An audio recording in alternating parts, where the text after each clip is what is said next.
The date is late October, 1814. The location is the Garhwal Himalayas, a rugged vertical frontier where the lush humidity of the Indian subcontinent crashes violently into the stone roots of the roof of the world.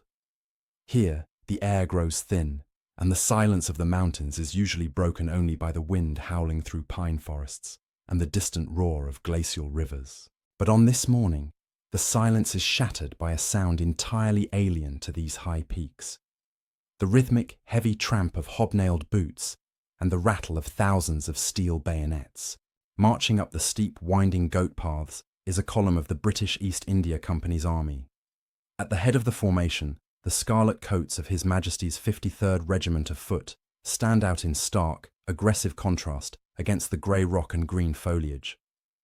They are the premier fighting force of the 19th century, soldiers of an empire that has crushed the armies of Tipu Sultan and the Marathas, and humiliated the French across the globe.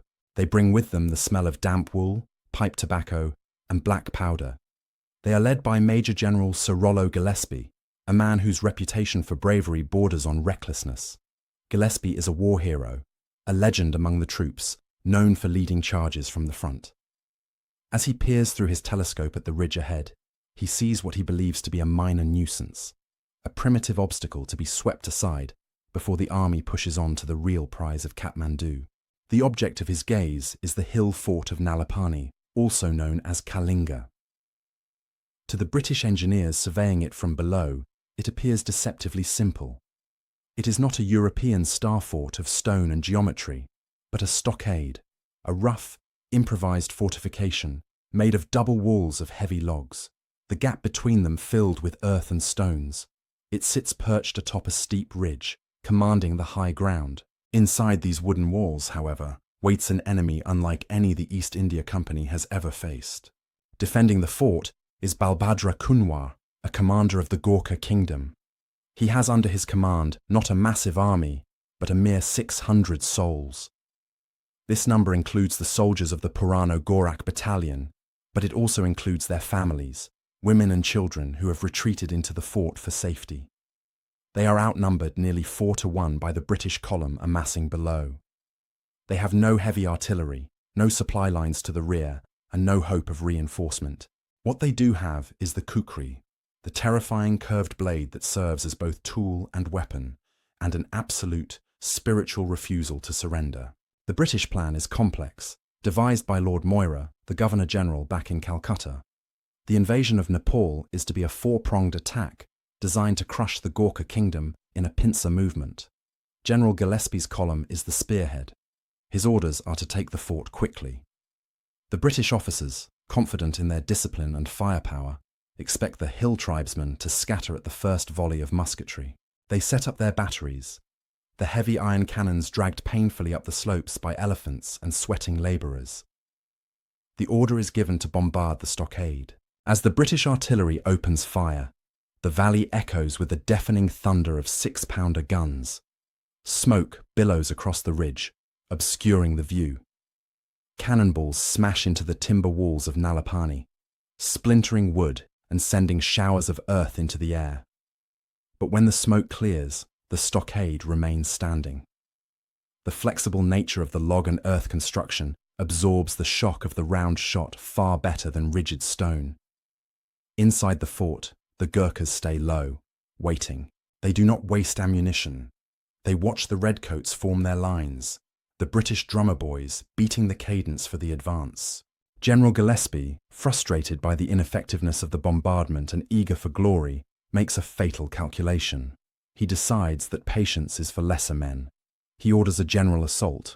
The plan relies on 4 separate detachments attacking the fort simultaneously from different angles, a tactic that requires precise timing, something notoriously difficult to achieve in the chaotic, deafening terrain of the Himalayas. The signal gun fires. The British infantry and the native sepoys of the Bengal army surge forward. They scramble up the scree slopes, their boots slipping on loose rock. The ascent is grueling. The soldiers are winded before they even reach the walls, their heavy packs and muskets weighing them down in the thin mountain air. As they near the stockade, the silence from the fort is finally broken. It is not broken by panic, but by a disciplined, withering volley of musket fire. Balbhadra Kunwar has instructed his marksmen to target the officers. The British, wearing their distinctive uniforms and waving swords to direct their men, make perfect targets against the pale sky. Within minutes, the organized British advance begins to falter. The soldiers reach the walls only to find them too high to scale without ladders, which had been left behind or lost in the confusion. From above, the Gurkhas unleash a medieval nightmare. They roll massive boulders down the hill, crushing men and breaking formations. They hurl stones and fire arrows. And then, through the smoke, the Gurkhas emerge.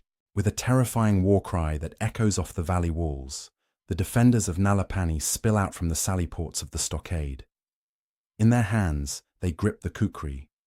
For the sepoys of the Bengal Native Infantry and the British regulars of the 53rd, this is their first intimate introduction to the curved blade that will haunt their nightmares for the next century. The bayonet is a thrusting weapon, designed for the linear clashes of European fields, but the kukri is a hacking tool, devastating in the close quarters of the chaotic, vertical slopes. The Gurkhas move with an agility that the heavy-booted British cannot match, closing the distance before the Redcoats can reload their Brown Bess muskets. Panic begins to ripple through the British lines. The meticulously drilled formations dissolve into a desperate scramble for survival. Men slide down the scree, dropping their weapons to clutch at tree roots, terror in their eyes. Above them, Major General Rollo Gillespie watches the disintegration of his assault with disbelief turning to fury. This is the man who once fought a duel with a handkerchief held between him and his opponent to ensure they couldn't miss. He does not know how to retreat. Seeing the 53rd Regiment wavering, Gillespie draws his sword. He acts on instinct, the instinct of a hero who believes he is immortal. He charges toward the front, shouting to his men, rallying them for one more push against the wooden walls. He waves his hat in the air, a beacon of courage intended to shame the fleeing troops back into action. But to the sharp-eyed marksman inside the fort, he is simply a high-value target presenting himself for execution. A single shot rings out from the loopholes of Nalapani. It is a clean, precise strike. The ball pierces Gillespie's chest, passing through his heart. The general collapses onto the rocky ground, his sword slipping from his hand. The news of his fall travels instantly through the ranks, shattering whatever morale remained. If the invincible Gillespie can be killed by these mountain savages, no one is safe. The assault collapses entirely. The British retreat in disarray, leaving hundreds of dead and wounded strewn across the hillside, their scarlet coats staining the grey rocks. As night falls over the Himalayas, a heavy gloom settles over the British camp. The psychological impact of the day is catastrophic. The East India Company, the corporate juggernaut that controls the destiny of millions, has been halted by a garrison of 600 hill people commanded by a man named Balbhadra Kunwar. The British officers sit in their tents, listening to the groans of the wounded, realizing that their maps and their manuals on warfare are useless here. The 30,000-strong Maratha armies they had defeated on the plains had never offered resistance like this. With Gillespie dead, command falls to Colonel Morby, who adopts a more cautious, albeit cruel, approach. He realizes that the walls of Nalapani effectively absorb light artillery fire, and that storming the breach is suicide. He decides to turn the geology of the mountain against the defenders. The British discover the secret spring that supplies water to the fort. In a calculated move to force a surrender, they cut off the supply lines. Inside the fort, the situation descends into a living hell. The Gurkhas have no water. The air fills with the stench of death, as it is impossible to bury the fallen outside the walls due to the constant British sniper fire. The garrison is trapped with the decomposing bodies of their comrades. Yet, incredibly, the white flag does not appear. Balbhadra Kunwar rallies his people, soldiers, women, and children alike. They survive on meagre rations, licking the condensation off stones and the damp logs of the stockade walls. When the British artillery finally manages to breach a section of the wall after days of pounding, they expect to find a broken, starving enemy ready to beg for mercy. Instead, when the dust settles, they see the Gurkhas standing amidst the rubble, kukris drawn, daring them to come closer. Women are seen tending to the wounded and even hurling stones at the British scouts. The defiance is absolute. The British, unnerved by this superhuman endurance, hesitate to launch another ground assault, preferring to let thirst do the work of the bayonet. For a month, the siege drags on. The primitive fortress of Nalapani becomes a symbol of British humiliation and Gurkha valor. But biology eventually dictates what gunpowder cannot. By late November, the thirst is maddening. The garrison is reduced to a skeleton crew of survivors. Balbhadra Kunwar realizes that to stay is to die of dehydration, but to surrender is to violate his honor. He chooses a third option. On a moonlit night in late November, the sentries of the 53rd Regiment peer into the darkness surrounding the silent fort. Suddenly, the gates of Nalapani swing open. Balbhadra Kunwar does not come out with a white flag. He comes out with his sword drawn. Behind him are the roughly 70 survivors of the garrison, hollow-cheeked, skeletal figures, their uniforms tattered, eyes burning with the fever of dehydration. They move with the eerie determination of ghosts. In a display of audacity that leaves the besieging army stunned, the Gurkhas charge directly through the British lines. There is a brief, confused skirmish, the flash of muskets illuminating the dark woods, but the sheer ferocity of the breakout allows Balbhadra and his core group to vanish into the dense pine forests and the mist of the hills. They escape to fight another day. When the British finally enter the fort the next morning, the mood is not one of triumph, but of solemn horror. The stench of death is overwhelming. The floor of the stockade is carpeted with the bodies of the slain, interspersed with the wounded who were too weak to walk. The British soldiers, hardened veterans of campaigns across India, stand silent as they realize the true nature of their enemy. They find women and children among the dead, clutching stones and knives, having fought alongside their husbands and fathers to the very end. The victory is hollow. The casualty count for the British stands at nearly 1,000 men killed and wounded, to take a makeshift fort defended by 600. The war in the clouds has begun with a disastrous Pyrrhic victory. As news of the debacle at Nalapani reaches the Governor-General, Lord Moira, in Calcutta, the strategic reality of the war begins to sink in. The invasion plan, dependent on 4 separate columns advancing simultaneously to squeeze the Kathmandu Valley, is unraveling. It is not just Gillespie's column that is in trouble. Across the jagged frontier, the other British commanders are finding themselves paralyzed by the terrain and the psychological weight of the Gurkha reputation. General Wood and General Marley, commanding the eastern columns, find their advances stalled. They are ghosts chasing shadows. The Gurkhas, commanded by the Supreme Commander Amar Singh Thapa, are executing a masterclass in mountain defense. Amar Singh knows he cannot match the British in open battle. The East India Company has too many men, too many cannons, and too much money. Instead, he utilizes a strategy of defense in depth. He seeds the valleys, luring the British columns into narrow, winding gorges where their numbers count for nothing. High above these gorges, the Gurkhas wait. They build stockades on the crests of ridges, positions that are nearly impossible to assault without climbing gear.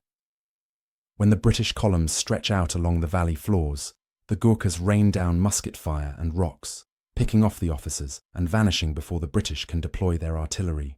The Redcoats, accustomed to forming squares to repel cavalry on the flat plains of the Deccan, find themselves fighting an invisible enemy who strikes from the sky. Morale in the British camps begins to plummet as winter sets in. The temperature drops and snow begins to dust the peaks. The soldiers, many of whom are sepoys from the hot plains of Bengal, suffer terribly from the cold. Frostbite becomes as much of a threat as the kukri. The British supply lines, stretched thin over mountain passes, are constantly harassed by Gurkha raiding parties. The massive invasion force of over 30,000 men is bogging down, bleeding out in a war of attrition against a nation with a fraction of their manpower. The British officers begin to exhibit a dangerous caution. The ghost of Gillespie haunts every decision. Commanders become terrified of frontal assaults, delaying movements for weeks to wait for more artillery that is agonizingly slow to arrive. In London, The directors of the East India Company are furious. This was supposed to be a quick police action to secure the northern border and trade routes to Tibet. Instead, it is turning into a costly quagmire that threatens to bankrupt the company and shatter the aura of British invincibility in Asia. Yet, amidst this paralysis and incompetence, there is one British commander who is watching, learning, and adapting. Major General Sir David Ochterlony, commanding the westernmost column near the Sutlej River, is a different breed of officer. He is a man who respects the intelligence of his enemy. While his colleagues rage against the savages or freeze in indecision, Ochterlony studies the geometry of the hills. He realizes that to defeat the Gurkhas, the British must stop fighting like an army of the plains and start thinking like engineers. He looks at the formidable fortress of Malayan, where Amar Singh Thapa has established his headquarters, and begins to formulate a new kind of warfare. One that relies not on the bayonet charge, but on the slow, crushing inevitability of mathematics and heavy ordnance. Major General David Ochterlony understands that in this terrain, altitude is the only currency that matters. The Gurkhas have spent generations mastering the art of holding the high ground, creating a tactical puzzle where every step forward for the British is an uphill battle into musket fire. Ochterlony decides to change the rules. He stops looking for a glorious breakthrough and starts planning a campaign of engineering and geometry. The transformation of the British strategy is radical. The army effectively ceases to be a maneuvering combat force and becomes a heavily armed construction crew. Ochterlony orders his pioneers and engineers to the front. Their weapon is not the brown bess, but the pickaxe, the shovel, and the crowbar. Under the constant threat of sniper fire and rockfalls, thousands of labourers begin to carve zigzagging roads out of the sheer cliffs. They blast away rock faces and widen goat tracks, turning vertical wilderness into a navigable military highway. The objective of this colossal labour is to bring the heavy guns into play. Until now, the British have relied on light mountain guns that bounce harmlessly off the stockades. Ochterlony demands the impossible. He wants the massive 12-pounder and even 18-pounder siege cannons, iron beasts designed for the flat plains of Europe, dragged up to the roof of the world. The spectacle is one of sheer human and animal will. Elephants, usually the workhorses of the Indian plains, are pushed to their limits, heaving guns up the lower slopes until the terrain becomes too steep even for them. Then it falls to the men. Hundreds of soldiers, harnessed with ropes and pulleys, inch the dismantled cannons up gradients of 45 degrees. They slip in the mud and snow, muscles screaming, hauling tons of iron straight up the mountainside. Once a gun reaches a ridge, the strategy reveals its brilliance. The British establish a fortified battery, creating a secure firing platform. From this new height, they look across the valley to the next Gurkha stockade. Unlike the infantry at Nalapani, who were forced to charge blindly, Ochterlony's gunners can now level their sights. The heavy iron balls fly across the chasms, smashing into the wooden walls of the Gurkha forts with devastating kinetic energy. The stockades, impervious to musket balls, splinter and collapse under the bombardment of the 18-pounders. It is a slow, methodical strangulation. Ochterlony captures a ridge, builds a road, hauls up the guns, destroys the next target, and repeats the process. It is a staircase of destruction. Amar Singh Thapa, watching from his headquarters at the fortress of Malayan, recognizes the shift. His tactical genius has always relied on the British making mistakes, rushing into ambushes or tiring themselves out on the climbs. But Ochterlony is making no mistakes. He is not offering battle. He is removing the mountain itself as an obstacle. The Gurkha defenders find themselves in a desperate position.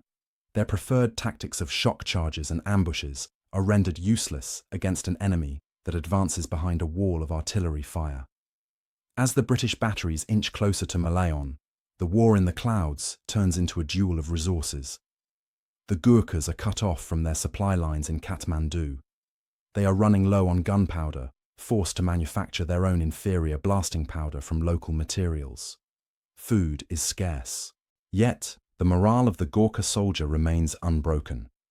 Even as their outer defences crumble under the mathematical precision of Ochterlony's advance, they retreat in good order. falling back to the primary citadel of Malayan for a final stand. By April 1815, Ochterlony has maneuvered his forces into position. He has not just surrounded a fort, he has compromised the entire Gurkha defensive line along the Sutlej River. The stage is set for the decisive confrontation. But Ochterlony, ever the calculator, knows that Amar Singh Thapa is cornered and dangerous.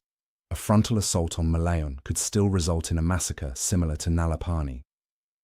The British general decides to tighten the noose further, aiming to seize two strategic points, the ridges of Ryla and Deothol, that overlook the main fortress. Control of these peaks will render Malayan indefensible. On the night of April 14th, British columns move silently under the cover of darkness to seize these key positions. When the sun rises over the Himalayas, the Gurkhas awake to a horrifying sight. The British are not just below them anymore, they are above them, entrenching themselves on the heights of Deothol, digging in and hauling up their cannons. The board has been flipped.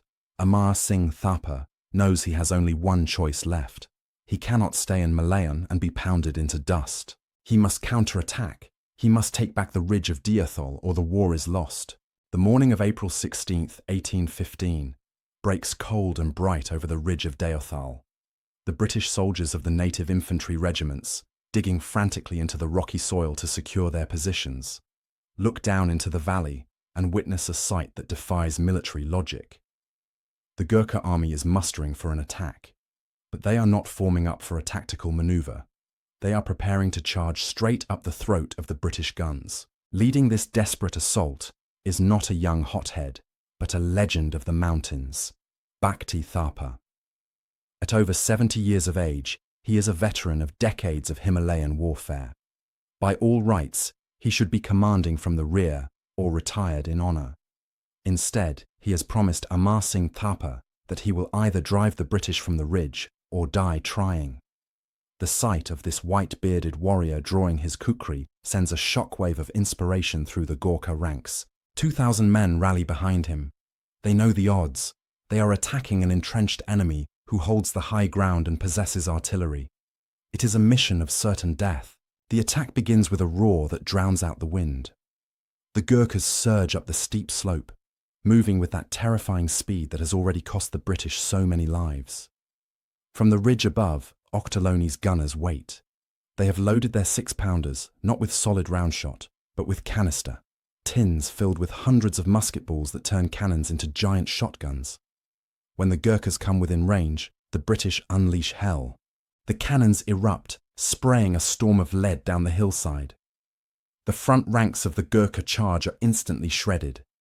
Men fall by the dozens, their bodies rolling back down the scree. But the charge does not break. Stepping over the dead, the survivors press on, driven by the old man at their head. Bhakti Thapa is a force of nature, ignoring the musket balls whizzing past him, urging his children forward. The British infantry, lined up behind their makeshift earthworks, fire volley after disciplined volley, creating a wall of smoke and lead. Against all probability, the Gurkhas reach the British lines. The battle devolves into a savage melee. The discipline of the drill square clashes with the primal ferocity of the hills. Bayonets cross with kukris. The British sepoys, terrified of the curved blades, fight desperately to keep the Gurkhas at bay with the reach of their muskets. For a moment, it seems the sheer spiritual force of the Gurkha attack might overrun the position. The British line bends. Gunners abandon their cannons to fight hand-to-hand with rammers and swords. But the laws of war are cruel. Courage alone cannot silence artillery forever. British reinforcements pour fire into the flanks of the Gurkha mass. In the thick of the fighting, Bhakti Thapa is finally struck. A musket ball hits the old commander, and he falls on the rocky soil of the ridge he tried so desperately to save. With their leader down and the British fire intensifying, the heart goes out of the attack. The Gurkhas, having given everything, begin to recede down the mountain, leaving the slopes covered in the flower of their army. The Battle of Deothol is over, and with it, the hope of a Gurkha victory. But what happens next defines the legacy of this war. When the British scour the battlefield, they find the body of Bhakti Thapa. There is no cheering, no desecration. General Ochterlony, deeply moved by the gallantry of the 70-year-old warrior, orders that the body be treated with the utmost respect. In a rare gesture of chivalry, he returns Bhakti Tharpa's body to the Gorkha camp, wrapped in expensive shawls, accompanied by a guard of honor. The British and the Gurkhas, though locked in a brutal war, have forged a strange, bloody bond of mutual admiration. They recognize in each other the same warrior spirit. With the heights of Deothal secured and the Gorkha army bled white, the fortress of Malayan is now completely isolated. The bombardment begins in earnest. The heavy guns, now unopposed, smash the walls of the citadel day and night. Inside, the situation is hopeless. The defenders are starving, their ammunition is gone, and their greatest champions are dead. The desertions begin.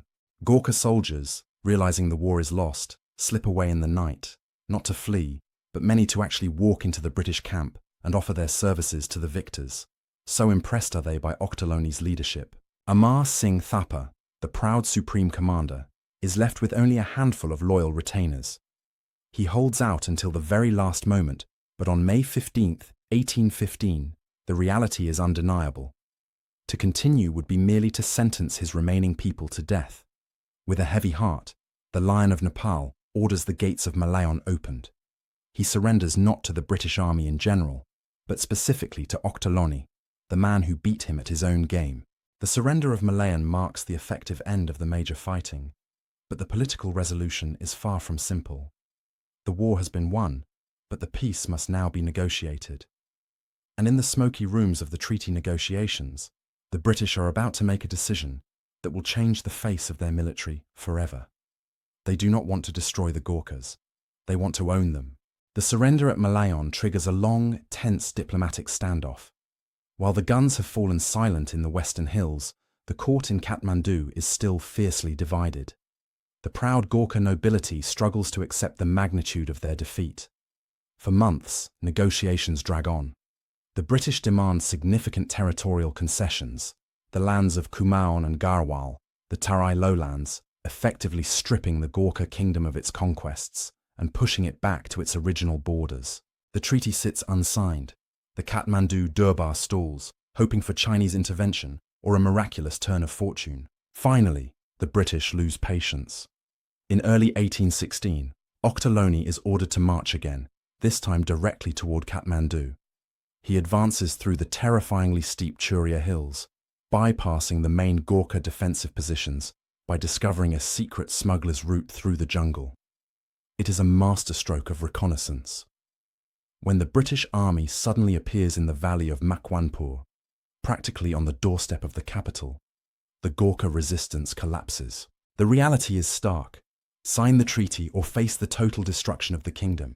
On March 4, 1816, at the village of Sugauli, the treaty is finally ratified. The terms are harsh. Nepal loses nearly a third of its territory. A British resident, a diplomat who acts as the eyes and ears of the East India Company, is to be permanently stationed in Kathmandu, a bitter pill for a nation that had prided itself on its isolation. But hidden within the legal language of borders and trade rights is a quiet, undocumented agreement that will have far greater historical resonance than any map change. During the war, the British officers had been keeping journals. In these diaries, men like Ochterlony and his junior officers wrote with awe about their enemy. They described the Gurkhas not as savages, but as the bravest of the brave. They marveled at their cheerfulness under fire, their loyalty to their leaders, and their terrifying skill with the blade. The British realized that the only thing better than fighting against the Gurkhas would be fighting alongside them. Even before the ink on the Treaty of Sugauli is dry, the recruitment begins. It is a chaotic, informal process at first. The British begin to enlist the very men they had been shooting at just weeks prior. These first battalions, the Nasiri, the Sirmoor, and the Kumaon, are formed from the prisoners of war and the deserters who had left Malayan. The British officers, usually strict and distant with their native sepoys, find themselves forming a unique bond with these hillmen. They share a love of sport, hunting, and a grim sense of humour. The experiment is an immediate success. The Gurkhas, now wearing the green jackets of rifle regiments rather than the red coats of the line infantry, adapt quickly to British discipline while retaining their innate ferocity. They are given a special dispensation. They are allowed to keep their kukris. It is the beginning of a military lineage that will span 2 centuries. The war in the clouds officially ends not with a parade of conquest, but with a handshake. The Gurkha kingdom survives as an independent sovereign nation, never colonized, never painted pink on the map of the British Empire, but it becomes the empire's most reliable reservoir of elite manpower. The soldiers who had rolled boulders down on General Gillespie's men at Nalapani now stand guard over British interests. As the British columns finally pack up their camps and begin the long march back to the plains of India, they leave behind the silent forts and the graves of their fallen comrades. The mountains return to their ancient quiet. The scars on the land, the blasted rocks, the ruined stockades will eventually be covered by moss and pine needles. But the psychological scars and the respect earned in blood will endure. The war has settled the borders of modern Nepal, but it has also created a legend. However, the story of the Gurkhas is not just one of recruitment. It is defined by the baptism of fire that cemented their new status. It would not take long for the British to call upon their new brothers in arms. The test of this new alliance would come not in the mountains, but on the dusty plains of India, where the Gurkhas would have to prove that their loyalty was not just a matter of pay, but a matter of honor. That test arrives at the siege of Bharatpur in 1825. The fortress of Bharatpur is a legendary stronghold, a massive structure of baked mud that has previously defied British attempts to capture it. It is the exact opposite of the war in the clouds. It is a war of heat, dust, and flat, open killing fields. Here, the newly formed Gurkha battalions, specifically the Nasiri and Sirmoor battalions, are deployed alongside the British elite grenadiers. The skepticism among the British rank and file is palpable. Many of the Redcoats remember the terror of the kukri from the hills. They watch the hillmen with suspicion, wondering if, when the cannons roar, these former enemies will turn their coats or simply melt away. But as the siege guns pound the mud walls and the order is given to storm the breach, the question is answered in blood. The Gurkhas do not hesitate. They race the British light infantry to the broken walls. It is reported that during the assault, a friendly rivalry erupts amidst the carnage, with Gurkha soldiers and British riflemen cheering each other on, competing to see who can reach the enemy first. They endure the withering fire with the same stoic humour they displayed at Nalapani. When the smoke clears and the fortress falls, the skepticism is dead. The Gurkhas have not just fought, they have excelled. They have proven that their courage is not tied to their mountains, but is intrinsic to their character. This victory cements a unique military culture that begins to separate the Gurkha regiments from the rest of the British Indian Army. The British officers assigned to these units begin to adopt a distinct identity. To command Gurkhas becomes a badge of honor, highly sought after by the most ambitious young subalterns. They learn the language, they study the customs of the hills, and they begin to wear a uniform that reflects this hybrid identity, the dark rifle green instead of the traditional scarlet red. The Gurkhas, in turn, adapt to their new role as the guardians of the empire. They settle in the hills of Dehradun and Dharamshala, building cantonments that look more like Himalayan villages than military bases. They bring their families, their religion, and their traditions. The British, usually intent on imposing their own order, wisely leave the Gurkhas alone. They understand now that the fighting spirit of these men is rooted in their own culture, not in British drill manuals. The kukri is officially sanctioned as part of their kit, a symbol that the empire acknowledges the Gurkha way of war. A profound mutual respect develops, famously described as a blood bond. It is a relationship filled with contradictions. The British are the colonial masters, yet they view the Gurkhas not as subjects, but as peers in the martial caste. The Gurkhas serve a foreign queen, yet they do so with a ferocity that suggests a defense of their own homes. This paradox is sustained by a simple, shared code. Bravery is the highest virtue, and cowardice is the only sin. As the 19th century progresses, the war in the clouds fades from public memory, replaced by the legend of the loyal Gurkha. The terrible struggles at Nalapani and the carnage at Deothal are recontextualized. They are no longer remembered as defeats or Pyrrhic victories, but as the origin story of the empire's finest warriors. The graves of the British officers and Gurkha defenders in the Himalayas are tended to, becoming sites of pilgrimage for the new regiments. The Treaty of Sugauli holds firm. Peace between Nepal and Britain endures, a rarity in an era of constant colonial expansion. Nepal remains a forbidden kingdom to most outsiders, a mysterious land locked behind the mountains. But from those mountains, a steady stream of young men continues to walk down to the recruiting depots, eager to follow in the footsteps of Balbhadra and Bhakti Thapa, eager to write the next chapter in a history of violence and valor. By the mid-19th century, the transformation is complete. The cruel savage of the 1814 propaganda has become the Johnny Gurkha of Victorian affection, a figure of reliability, strength, and unshakable loyalty. But as the documentary draws to a close, we must return to the source. We must look back one last time at the high peaks where it all began, to understand the final cost of this legacy. Today, the ridge of Nalapani is quiet. The screaming of shells and the roar of the charge have been replaced by the rustling of pine needles and the calls of mountain birds. The stockade that Balbhadra Kunwar defended with such terrifying tenacity is gone, reclaimed by the forest. But there is something else standing there, something that tells the true ending of this story better than any treaty or map. On the site of the battle, there stand two obelisks. They are weathered by 2 centuries of monsoon rains and winter snows. One is a memorial to Major General Gillespie and the brave men of the 53rd Regiment who fell trying to storm the heights. But the second obelisk is the one that arrests the gaze of the historian. It was erected not by the Gurkhas, but by the British themselves. On it, inscribed in stone by the victors, is a tribute to their enemy.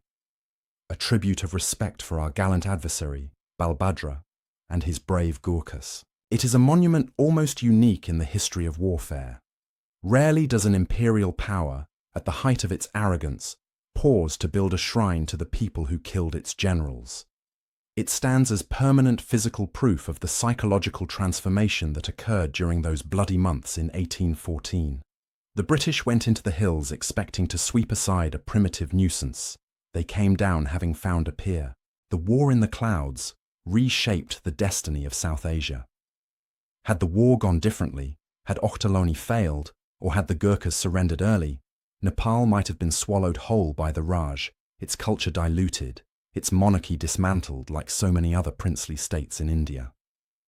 Instead, Nepal remained the forbidden kingdom, its sovereignty preserved by the sharp edge of the kukri and the diplomatic respect it had earned. The borders drawn by the Treaty of Sugauli largely define the modern nation of Nepal today, a testament to the fact that while the Gurkhas may have lost the war, they successfully defended their existence. But the most living legacy of this conflict is not found in stone monuments or lines on a map. It is found in the regiments that still bear the name. From the trenches of the First World War to the jungles of Burma, from the Falkland Islands to the deserts of Afghanistan, the descendants of the men who fought at Nalapani and Malayan have stood on the front lines of global history. They have won 13 Victoria Crosses, the highest award for gallantry in the British system. The battle cry that terrified the sepoys in 1814, Ayo Gorkhali, the Gurkhas are upon you, remains one of the most feared sounds on the modern battlefield. The Anglo-Nepalese War serves as a stark reminder of the unpredictability of conflict. It began with a miscalculation of geography and will. It was fought in an environment that stripped warfare of its glamour, leaving only the raw endurance of the human spirit against the elements. It proved that technology and numbers are not always decisive when pitted against terrain and courage. As the sun sets over the Himalayas, casting long purple shadows over the deep valleys where the 53rd Foot once marched, the history seems to hang heavy in the thin air. The Redcoats are long gone, their empire dissolved into the pages of history books. The East India Company, once the master of trade and war, is dust. But the mountains remain. And watching over them, as they have for centuries, are the Gorkhas, the guardians who turned a war of conquest into a legacy of eternal brotherhood. The war in the clouds is over, but the thunder of that collision still echoes around the world. Thank you for listening to our story. If you found this history as fascinating as we did, please like this video and subscribe to British War History for more. We read all of your comments, so be sure to leave your thoughts below. We'll see you in the next video.